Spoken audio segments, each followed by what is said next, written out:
দর্শক, রাজনীতিতে অনেক দিন থেকেই আওয়ামী লীগের কোনো কর্মকাণ্ড আমরা দেখছি না। আওয়ামী লীগ একেবারে স্থিমিত হয়ে আছে। আওয়ামী লীগের কোনো ঝটিকা মিছিল নেই, কোনো ধরনের কোনো কর্মকাণ্ড নেই। সামাজিক যোগাযোগ মাধ্যম ফেসবুকেও তারা কিছুটা চুপচাপ হয়ে গেছে। নির্বাচন এগিয়ে আসছে, নির্বাচন নিয়ে একমাত্র শেখ হাসিনার একটা বার্তা নিয়ে আমরা আনন্দবাজারের একটা রিপোর্ট হতে দেখেছিলাম। আনন্দবাজার রিপোর্ট করেছিল যে শেখ হাসিনা বার্তা দিয়েছেন নির্বাচন বয়কট এবং নির্বাচন প্রতিরোধের।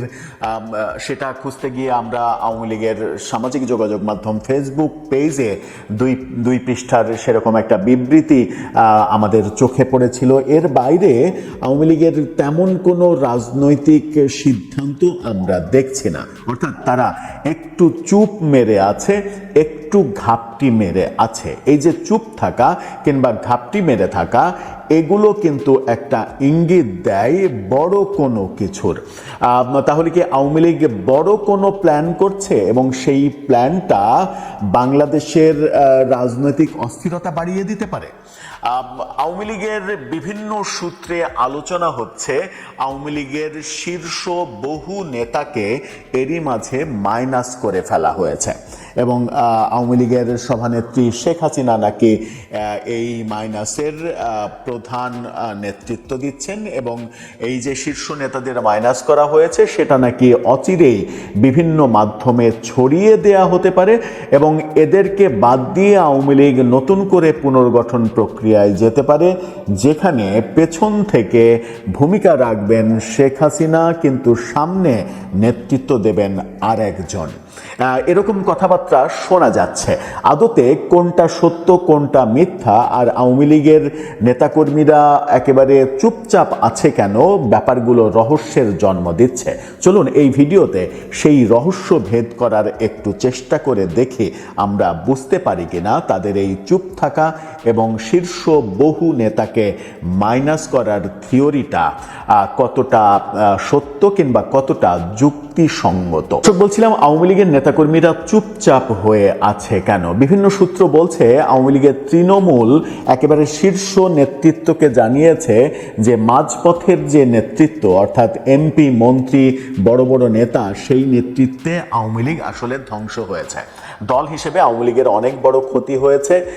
মূলত আওয়ামী লীগের এই 2009 থেকে 24 পর্যন্ত যারা 300 আসনে এমপি ছিলেন এবং যারা মন্ত্রিত্বের দায়িত্বে ছিলেন, তাদের বেশিরভাগের বিরুদ্ধেই অভিযোগ।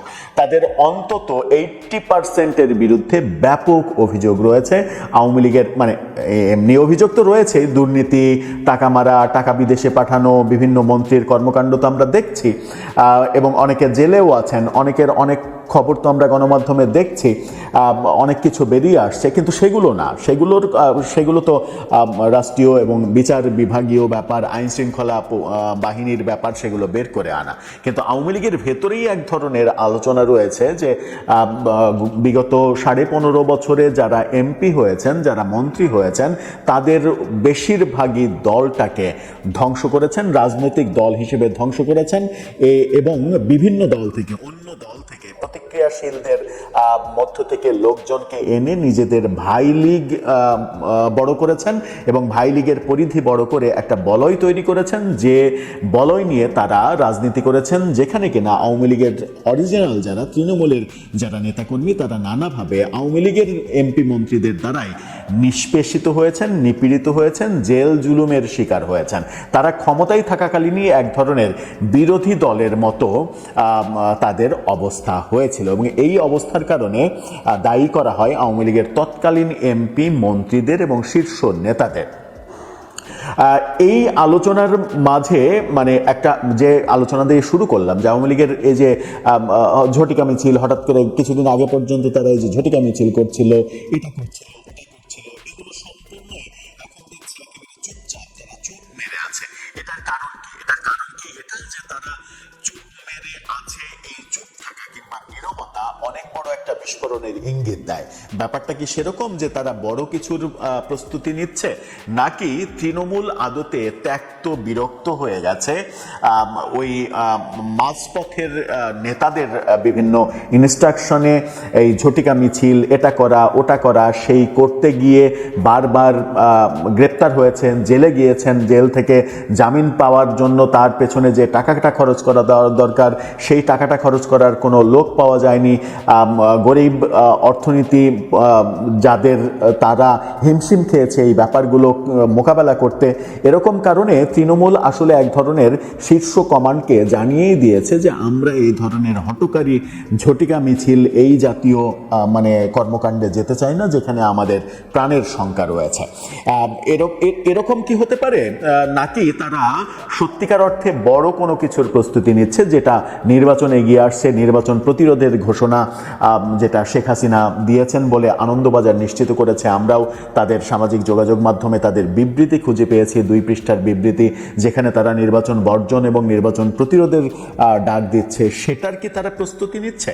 এই দুটো প্রশ্নের সমাধানটা আমার জানা নেই। দর্শক, আপনার জানা থাকলে আপনি জানাতে পারেন। আরেকটা বড় ব্যাপার সেটা হচ্ছে যে আরেকটা খবর কানাঘুষা হচ্ছে এবং 2-4 জায়গায় আলোচনা হতে দেখছে। সেই আলোচনাটা খুবই গুরুত্বপূর্ণ আওয়ামী লীগের জন্য। সেটা হচ্ছে যে আওয়ামী লীগের শীর্ষ নেতৃত্ব সিদ্ধান্ত নিয়েছে অন্তত 2.5 শতাধিক আওয়ামী লীগের শীর্ষ নেতাকে সরিয়ে দেওয়ার। অর্থাৎ তাদের নেতাগিরি এবং তাদের নেতাগিরির জন্য আওয়ামী লীগের যে দল হিসেবে আওয়ামী লীগের যে ক্ষতি হয়েছে, সরকার হিসেবে আওয়ামী লীগ করেছে তো সরকারের শেখ হাসিনার নেতৃত্বে যে প্রশাসন চালিয়েছে তাদের এক ধরনের ভুল, দোষ, অপরাধ, সেগুলো নিয়ে তো বিচার প্রক্রিয়া চলছে। বিচার প্রক্রিয়ার দিকে যেতে চাচ্ছি না, আওয়ামী লীগের সাংগঠনিক দিকের কথা বলছি। যে আওয়ামী লীগের সাংগঠনিক দিক দল হিসেবে যারা ধ্বংস করেছে এবং দলকে একটা বলয়ে নিয়ে, নিজস্ব বলয় দলে একটা তৈরি করেছিল এবং যে তৈরি করার ফলে তৃণমূলকে একেবারে বিচ্ছিন্ন করে ফেলা হয়েছিল। এমনকি দলীয় সভানেত্রী শেখ হাসিনার চতুর্পাশেও 3-4 স্তরের একটা বলয় তৈরি করা হয়েছিল যেন কোনোভাবেই তৃণমূলের কোনো কথা শেখ হাসিনা পর্যন্ত পৌঁছাতে না পারে। এবং এই গ্যাংটার অন্যতম নেতৃত্ব দিয়েছেন হচ্ছে এখন যিনি জেলে রয়েছেন সালমান এফ রহমান, বাংলাদেশের দরবেশ হিসেবে পরিচিত। তাকে অনেকে অভিযোগ করেন, এর সঙ্গে আরও অনেককে অভিযোগ করেন। সেই কারণেই কানাঘুষা চলছে যে শেখ হাসিনা সিদ্ধান্ত নিয়েছেন অন্তত 2.5 শতাধিক এরকম শীর্ষ নেতাকে মাইনাস করার। তাদেরকে মাইনাস করে আগামীর আওয়ামী লীগ চলবে এরকমটা শোনা যাচ্ছে কানাঘোষা। এবং তাদেরকে মাইনাস করে আগামীর আওয়ামী লীগ চলবে। এবং আওয়ামী লীগ মানে 2-4টা জায়গা থেকে এরকম ইনফরমেশনও পাচ্ছি যে আওয়ামী লীগের বিভিন্ন জায়গায় গোপনে নাকি কমিটি দেওয়া হচ্ছে, আহ্বায়ক কমিটি দেওয়া হচ্ছে। সেটা বিশ্ববিদ্যালয়ে, স্থানীয় উপজেলা পর্যায়ে, ইউনিয়ন পর্যায়ে, যেগুলো প্রকাশ করা হচ্ছে না, তারা ইন্টারনালি সেই কমিটির সদস্যদের জানিয়ে দিচ্ছে। এবং এই কাজটা নাকি হচ্ছে আমেরিকা থেকে, অর্থাৎ এই কাজের নেতৃত্ব দিচ্ছেন শেখ হাসিনা পুত্র সজীব ওয়াজেদ জয়। এবং বিভিন্ন তথ্য, বিভিন্ন দিকের তথ্য যেগুলো শোনা যাচ্ছে, সেই তথ্য অনুযায়ী এটুকু ধারণা করা যেতে পারে যে আগামীর আওয়ামী লীগের নেতৃত্ব শেখ হাসিনা জয়ের উপরেই ছাড়ছেন। জয়ই আগামী নেতৃত্ব দেবেন এবং এই মুহূর্তে আওয়ামী লীগের যে বেসিক পরিচালনা কাঠামো, সেটা শেখ হাসিনা ব্যাক এন্ডে থেকে জয়কে দিয়ে বিভিন্ন কিছু করানোর চেষ্টা করছেন এবং জয় এটা নিয়ে তার মতো করে প্রস্তুতি নিচ্ছেন আগামীর আওয়ামী লীগকে পরিচালনা করার ক্ষেত্রে। কিন্তু সেই ক্ষেত্রে তো একটা বড় বাধা রয়েছেই, শেখ পরিবারের জন্য একটা বড় বাধা রয়েছে। সেই বড় বাধাটা হচ্ছে যে বাংলাদেশের আদালতে যে বিচার প্রক্রিয়া চলছে, বিচার প্রক্রিয়াকে উতরে গিয়ে জয় কতটা আওয়ামী লীগের হাল ধরতে পারবেন সেটা একটা বড় প্রসঙ্গ। আর শেখ হাসিনারই বা বাংলাদেশে ফেরা আদৌ সম্ভব হবে কিনা, যখন তার ঘাড়ের উপরে মৃত্যুদণ্ডের যে সাজা, সেই মৃত্যুদণ্ডের সাজা মানে ঝুলছে, তখন তার দেশে ফেরাটা অনেক বেশি কঠিন হবে। হয়তো তার ওই দেশে ফেরাটা কঠিন হবে এই কারণেই আওয়ামী লীগের পরবর্তী নেতৃত্ব তিনি জয়ের কাছে ছাড়তে চাইছেন এবং তাই এরকম আলোচনা চলছে যে আওয়ামী লীগের অন্তত শীর্ষ 2.5 শতাধিক, 250 থেকে 300 এরকম নেতা বাছাই করা হচ্ছে যারা দলের ক্ষতি করেছে এবং সরকারের ক্ষতি করেছে আছে তাদেরকে মাইনাস করে আগামীর আওয়ামী লীগ চলবে, যাদের মধ্যে শীর্ষে রয়েছেন আওয়ামী লীগের সাধারণ সম্পাদক ওবায়দুল কাদের নিজে। ওবায়দুল কাদের যে আওয়ামী লীগকে ধ্বংস করেছে, আওয়ামী লীগ সরকারকে ধ্বংস করেছে, মানে যারা ধ্বংস করেছে একা তো আর করেননি, যারা ধ্বংস করেছে তাদের মধ্যে অন্যতম ওবায়দুল কাদের তো অবশ্যই।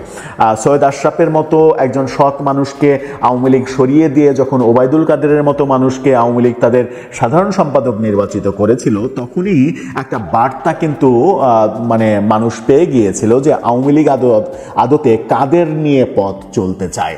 আওয়ামী লীগ আদতে সৈয়দ আশরাফের মতো একেবারে নীতিবান মানুষদের ওন করতে পারে না, কিন্তু ওবায়দুল কাদেরের মতো মানুষদের ওন করতে পারে, যারা হাতের ঘড়ির দাম কত, কত লক্ষ টাকার ঘড়ি পড়ছেন সেই ব্যাপারগুলো শো করতে এবং ফটো সেশন করে।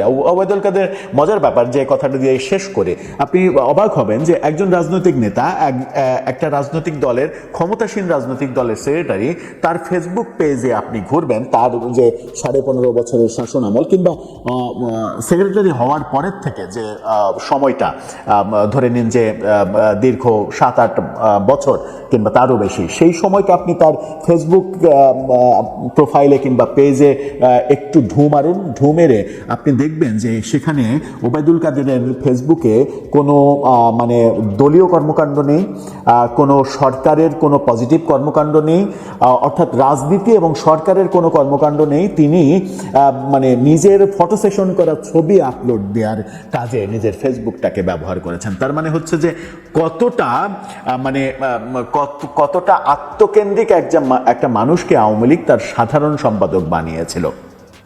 আওয়ামী লীগের সভানেত্রী শেখ হাসিনার বিরুদ্ধেও তো অনেক অভিযোগ, নেতাকর্মীদের অনেক অভিযোগ রয়েছে, তারপরেও সেই অভিযোগগুলোকে মানে মানে কি বলে, এক ধরনের আওয়ামী লীগের নেতাকর্মীদের কেন যেন মনে হয় যে এক ধরনের অন্ধ বিশ্বাস কিংবা অন্ধ ভালোবাসা শেখ হাসিনার প্রতি রয়েছে। মানে তারা বিশ্বাসই করতে চায় না যে শেখ হাসিনা কোনো অন্যায় করতে পারে কিংবা শেখ হাসিনা কোনো অপরাধ করতে পারে। এই প্রবণতা আওয়ামী লীগের নেতাকর্মীদের মধ্যে রয়েছে, সেটাও একটা বড় ব্যাপার। মানে সেই কারণেই হয়তো শেখ হাসিনাতেই তারা আস্থা রাখছে, এবং শেখ হাসিনাতে আস্থা তারা যখন রাখছে তখন আওয়ামী লীগের শীর্ষ নেতা যারা দলকে ধ্বংস করার জন্য নেতৃত্ব দিয়েছেন এবং বিভিন্ন সময় বিশেষ করে এই তালিকায় সম্ভবত কোনো মন্ত্রী এই তালিকা থেকে বাদ যাবেন না। আমার মনে হয় যে আওয়ামী লীগের আমলে মন্ত্রিত্ব করেছেন এমন কেউ এই তালিকা থেকে বাদ যাওয়ার সম্ভাবনা খুব কম।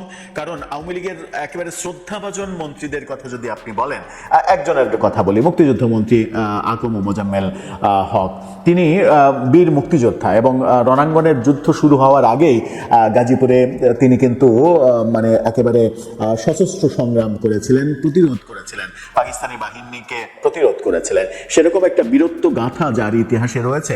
তিনিও যখন মুক্তিযুদ্ধ মন্ত্রণালয় পরিচালনা করেছেন, তখন মুক্তিযুদ্ধ মন্ত্রণালয় যেভাবে পরিচালিত হওয়া উচিত, মুক্তিযুদ্ধকে যেভাবে উপস্থাপন করা উচিত, সেগুলো না করে মুক্তিযুদ্ধ চেতনা, বঙ্গবন্ধু এটাকে নিয়ে নানা ফরিয়াদের তিনি ব্যবসা করার নানা ধরনের উপকরণ হাতে তুলে দিয়েছিলেন, যেটা আওয়ামী লীগ সরকারকে অনেক বেশি পচিয়েছে। এরকম উদাহরণ প্রায় প্রত্যেকটা মন্ত্রণালয়ে হয়তো দেওয়া যাবে, সেই আলোচনায় যেতে চাই না।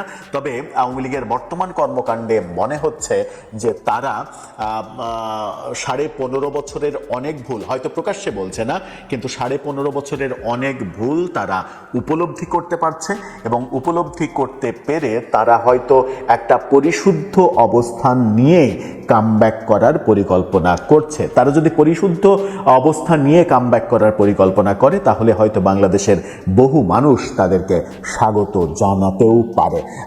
যেটা দুদিন আগে আমাদের প্রধান উপদেষ্টা বললেন যে আওয়ামী লীগ এখন পর্যন্ত তাদের ভুল স্বীকার করছে না, তারা যে ভুল করেছে, অপরাধ করেছে সেটা বলছে না। আমাদের প্রধান উপদেষ্টা হয়তো তার মতো করে তার ভাষায় বলেছেন, তিনি যেভাবে চাইছেন আওয়ামী লীগ হয়তো সেভাবে করবেও না, আওয়ামী লীগ সেভাবে মনে করেও না। কিন্তু আওয়ামী লীগ নিজে থেকে যদি উপলব্ধি করে যে দল হিসেবে সরকার পরিচালনার জায়গায় তাদের তাদের অনেক ভুল ছিল, সেই ভুলগুলো তারা উতরে সংশোধন করে সেই ভুলগুলো একটা সময় জাতির কাছে প্রকাশ্যে বলে যে এই ভুলগুলো আমাদের ছিল। এই প্রক্রিয়ার মধ্য দিয়ে তারা যদি মানে আসতে চায় এবং মানে প্রধান উপদেষ্টা যেভাবে ভাবছেন সেভাবে গুরুত্ব তারা দিক না দিক সেটা তাদের ব্যাপার, কিন্তু তাদের ইন্টারনাল যে ব্যাপারটা, যে রাজনীতি নষ্ট করা, দল নষ্ট করা, সরকারি বিভিন্ন ধরনের ভুল পদক্ষেপ নেওয়া, একপাক্ষিক নির্বাচন করা, অনেক কিছুই তো রয়েছে, অনেক ভুল রয়েছে। সেই অনেক ভুলগুলো কোনো একটা সময় জনগণকে যদি প্রকাশ্যে তারা উপস্থাপন করে যে এই ভুল আমরা করেছি, যেটা নেলসন ম্যান্ডেলার সময় আমরা নেলসন ম্যান্ডেলার নেতৃত্বে দক্ষিণ আফ্রিকায় দেখেছিলাম, যে ট্রুথ অ্যান্ড রিকনসিলিয়েশন কমিশন, সেই কমিশনের মাধ্যমে সবাইকে সাধারণ ক্ষমার মধ্যে আওতায় এনে একটা ঐক্যবদ্ধ জাতিতে পরিণত করে নেলসন ম্যান্ডেলা কিন্তু পৃথিবীতে অনন্য উদাহরণ তৈরি করেছিলেন, যেটা আমার দেশের বেলাতেও আলোচনা হয় যে আমাদের প্রধান উপদেষ্টা নোবেলজয়ী প্রফেসর ইউনূস তিনি চেষ্টা করলেও হয়তো এটা পারতেন, কিন্তু তিনি সে পথে হাঁটেননি।